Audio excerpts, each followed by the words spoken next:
Hey everybody, welcome to the thing, nerd thing. Check out the deck. We got a deck tech, check it out, really fun.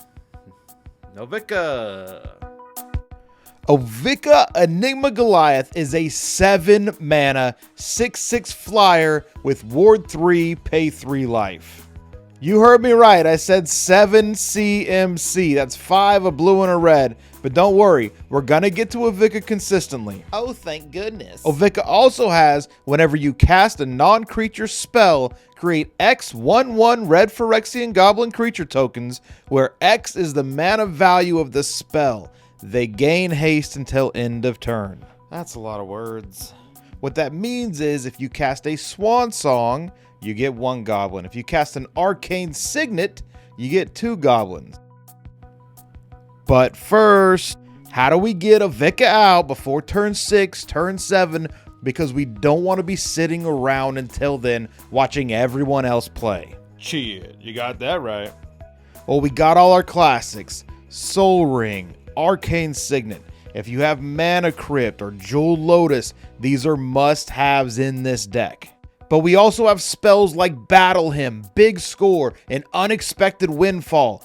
These are great ways to get our commander out early. But guess what? Even later on in the game, they're going to get us a couple goblins and maybe even a couple of cards. These are awesome in this deck. Speaking of goblins, we also want to run Dockside Extortionist. Yes, Dockside's good at every red deck, but he's even better in this deck because we have a goblin sub-theme. We're running goblins like Krinko Mob Boss. Say our commander's out, we cast that Unexpected Windfall, we get 4 goblin tokens, we tap Krinko, and now we're making 5 extra goblin tokens. Seems good to me. And what about Skirk Prospector? If we don't want to swing in with all these goblins we're making, we can use them to pay for our other spells, which in turn will make more goblins that we can use to pay for more spells.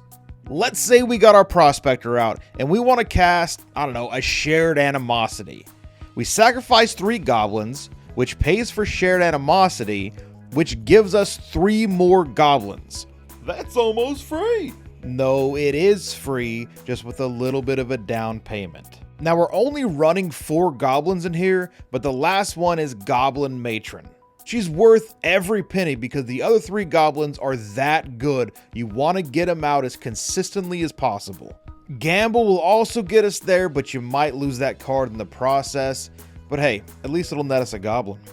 Now the only other 2 creature spells we're running are Maniform Hellkite and Third Path Iconoclast. Is that really how you say that? I have no idea, but we threw them in there for that non-creature spell synergy. We're going to get some soldier tokens and some dragon tokens. We went ahead and threw in Saheeli Sublime Artificer because if for some reason we can't get or keep Ovika out, we want this deck to still function. So let's talk about some of those really nice non-creature spells on the other side of casting Ovika. One of my favorites is Phyrexian Altar for my Phyrexian goblins. Nice flavor. I know, this is basically the same thing as Skirk Prospector, except it also does it for blue. And another card with a very similar feeling but is way more powerful is Omniscience. And surprisingly, we're going to be able to get it out pretty early in this deck. Not to mention 10 goblins. So that's some of our big ramp, but what about card draw?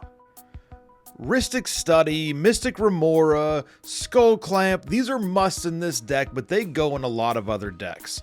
So my 2 favorites are Coastal Piracy and the president himself, Joe Biden of Thassa. You know the thing, I wrote the damn bill.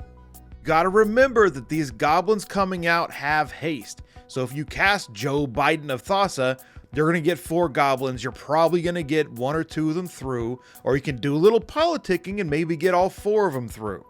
Either way, you're drawing cards, and with all this ramp and possibly free spells, cards are huge. Huge. But what cards do we want to get to?